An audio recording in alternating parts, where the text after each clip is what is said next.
성부와 성자와 성령의 이름으로 아멘. 주님께서 여러분과 함께 또한 사제의 영과 함께 루카가 전한 거룩한 복음입니다. 주님 영광 받으소서. 그때 군중이 점점 더 모여들자 예수님께서 말씀하기 시작하셨다. 이 세대는 악한 세대다. 이 세대가 표징을 요구하지만 요나 예언자의 표징밖에는 어떠한 표징도 받지 못할 것이다. 요나가 니네베 사람들에게 표징이 된 것처럼 사람의 아들도 이 세대 사람들에게 그러할 것이다. 심판 때에 남방 여왕이 이 세대 사람들과 함께 되살아나 이 세대 사람들을 단죄할 것이다. 그 여왕이 솔로몬의 지혜를 들으려고 땅끝에서 왔기 때문이다. 그러나 보라, 솔로몬보다 더 큰 이가 여기에 있다. 심판 때 니네베 사람들이 이 세대와 함께 다시 살아나 이 세대를 단죄할 것이다. 그들이 요나의 설교를 듣고 회개하였기 때문이다. 그러나 보라, 요나보다 더 큰 이가 여기에 있다. 주님의 말씀입니다. 그리스도님 찬미합니다. 참 예수님, 코로나19 바이러스로 어려운 시간을 보내고 있는 우리에게 예수님께서는 구약의 요나 예언자 이야기를 들춰보게 하십니다. 예수님께서는 표징을 요구하는 사람들에게 이 세대가 표징을 요구하지만 요나 예언자의 표징 밖에는 어떠한 표징도 받지 못할 것이다 라고 말씀하십니다. 구약의 요나 예언자는 하느님의 명으로 당시 큰 성읍이었던 니네베로 들어가 회개를 촉구하며 이렇게 외칩니다. 이제 40일이 지나면 니네베는 무너진다. 이 외침을 들은 니네베 사람들은 어떤 마음이었을까요? 아마 오늘 우리가 느끼고 있는 두려움과 불안감을 느꼈을 것입니다. 하지만 니네베 사람들은 무너져 내릴 성읍에서 살아남기 위해 동분서주하지 않았습니다.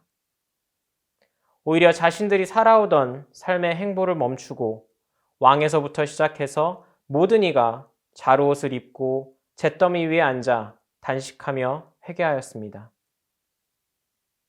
그 결과 하느님께서는 그들에게 내리겠다고 하신 재앙을 내리지 않으셨습니다. 저는 지금 우리가 겪고 있는 이 어려움이 하느님께서 내리시는 재앙이라고 생각하지는 않습니다. 하지만 주님께서 우리에게 너무 많은 것에 신경 쓰고 의미 없이 바쁘던 너희의 삶의 속도를 조금 늦춰봐라. 그리고 너희의 삶을 되돌아봐라. 라고 하는 뜻을 전하고 계시는 것은 아닐까 생각해 봅니다. 매주 있던 미사가 중단되었습니다.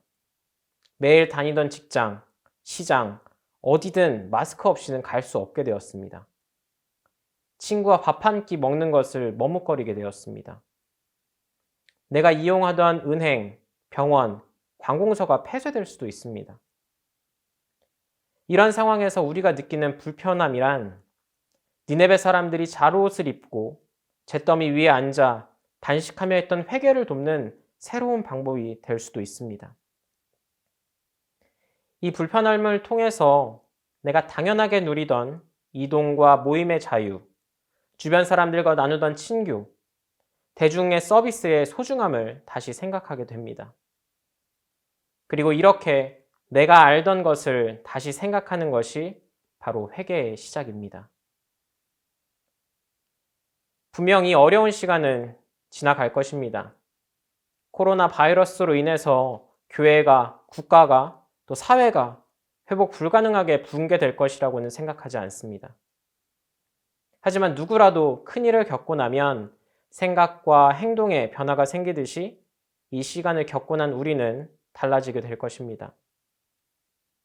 이 어려운 시간 동안 우리가 조금 더 주님의 말씀에 귀 기울이고 나 자신을 돌아보는 회개를 통해서 긍정적인 방향으로 변화되었으면 좋겠습니다. 아멘.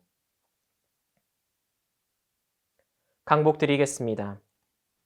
주님께서 여러분과 함께 또한 사제의 영과 함께 주님, 주님의 백성을 보살피시고 모든 죄를 인자로이 씻어주시어 그들이 온갖 역경에서도 해를 입지 않고 어떤 불의에도 굴복하지 않게 하소서. 우리 주 그리스도를 통하여 비나이다. 아멘. 전능하신 천주 성부와 성자와 성령께서는 여기 모인 모든 이에게 강복하소서. 아멘. 주님을 찬미합시다. 하느님 감사합니다.